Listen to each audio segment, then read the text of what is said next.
Today is the 6th day of Sukkot. Moadim lesimcha, hagim zmanim lesason.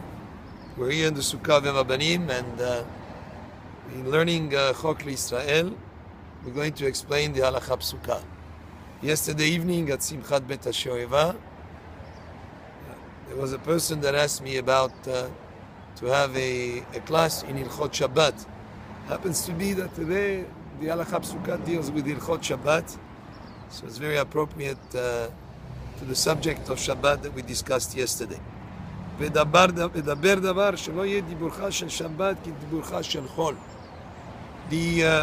pasuk indicates that our speech on Shabbat should not be similar to our speech the rest of the week.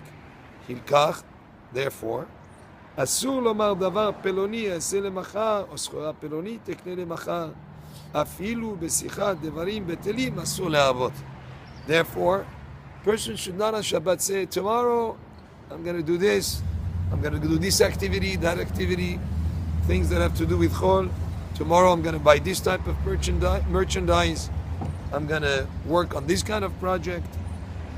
Even idle talk on Shabbat, it's forbidden to have much of it. In general, it's not good to have idle talk, but if on the day of Chol you speak about various matters that are just mundane on Shabbat, you're to refrain from mundane idle talk. Our speech should be mostly on things of Kodesh, things that have to do with Shabbat, quality time with the family, that type of thing, but not to speak speech that is mundane or to speak about projects to do, about plans to do during the week. דבר שאינו מלאכה ואינו אסור לעשות בשבת אלא משום שבות, מותר לישראל לומר אנוכי לעשותו בשבת, והוא שיהיה שם מקצת חולי. Something that is not forbidden because of a forbidden activity on Shabbat, one of the 39 activities that are asur mideoraita, but rather that Chachamim added that would be permitted to tell a goy to do. והוא שיקצה משם מקצת חולי, או יהיה צריך לדבר לצורך הרבה ומפני מצווה. However, you can tell a goy only if there was a situation, somebody was ill a little bit, or there was a great need for it, or there's a mitzvah involved. He gives an example. For instance, if it was Rosh Hashanah, which the work is restricted just like Shabbat, except for cooking, אומר לישראל אנוכי לעלות באילן להביא שופר לתקוע תקיעה של מצווה. Where you're allowed to tell a goy to bring a shofar if there was a shofar on a branch of a tree, where typically on regular Shabbat or Yom Tov you're not allowed to climb on the tree. It's asur mishum shvut, it's isur miderabanan. You'd be allowed to tell the goy, go please and get me the shofar from the tree. הבורר אוכל מתוך פסולת בידו להניחו אפילו לבו ביום נעשה כבורר לאוצר וחייב. Now here's an interesting and important halakha that people sometimes make a mistake in. You're not allowed to select food from psolet. Let's say you had a plate that had in it almonds and there were some pebbles there, there were some garbanzo beans, there were many types of things, and you were interested just in the almonds. You're not allowed to separate and select the almonds from the mixture and to put it aside, because that would be borer, that would be an activity which is selecting, which is forbidden on Shabbat. What you could do is to eat the almonds right away, but not to set it aside to be eaten later in the day, because that would be selecting or creating a kind of a situation where you're selecting something to be set aside. That is forbidden on Shabbat. You can select the almonds to be eating right on the spot, as you need them. הבורר פסולת מתוך אוכל, אפילו בידו אחת חייב. Now let's say you separate the pebbles that are mixed in with those, let's say almonds. And because you're not interested in them, they're like considered to be like just garbage. You want to throw them away. So you're not allowed to do that on Shabbat, to separate them, because that would be considered selecting something that is not needed from something that is food. And that would be asur. Even if you have two types of food mixed in together, you're interested in one and not in the other.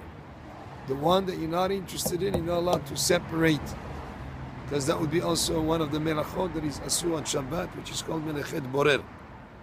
Zetim והענבים אסור לסחטן ומותר לסחוט לימונים. It is forbidden to squeeze juice out of grapes, out of olives, let's say, to squeeze an olive to get some of the oil from it. That would be asur to do on Shabbat. However, to squeeze lemon would be permitted. Why? Because lemon is typically not drunk as a juice. Lemon is a type of food because you put it on salad. So that would be permitted. But to, let's say, make orange juice on Shabbat, that would be forbidden. To make pomegranate juice, that would be forbidden also to do on Shabbat. In other words, to take juice out of food, out of a fruit, that would be forbidden on Shabbat.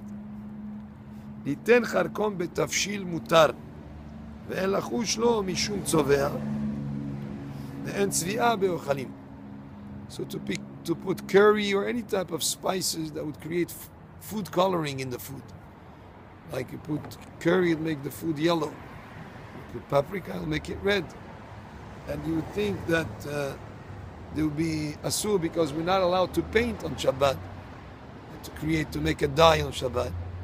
But in food there is no isur, there is not forbidden to put a spice that would color the food.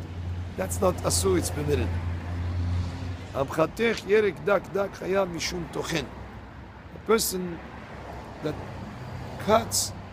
minces a vegetable very thin, let's say take onions and cut them very, very, very, very thin, that also would be forbidden on Shabbat. Why? Because it's a subcategory of tochen, of grinding. When you grind, let's say, wheat and make it into flour, you're actually taking a wheat grain and making it into a fine, cutting it or crushing it into a fine flour, which is the same type of food, just cut very thin or made into a kind of a powder. And also the same thing would apply to any vegetables. You can cut in bigger pieces of vegetable, but to cut it so thin that it becomes like a kind of a similar to grinding, that's also would be forbidden. פירות שנשרו מן האילן בשבת, אסורים בו ביום ולערב מותרים מיד. What if a fruit fell off a tree on Shabbat? You had in your garden an orange tree, and an orange fell on Shabbat off the tree. That orange is muktzeh, you're not allowed to eat it on Shabbat. You keep it until after Shabbat comes out, and at the end of Shabbat, you do have dala, you can enjoy that fruit even though it fell off the tree on Shabbat. Now on Shabbat itself, you cannot benefit from a fruit that fell off a tree. This was the halakha psuka from Chok Israel for Tuesday, Parashat Bereshit. Baruch Adonai le'olam, Amen ve'amen.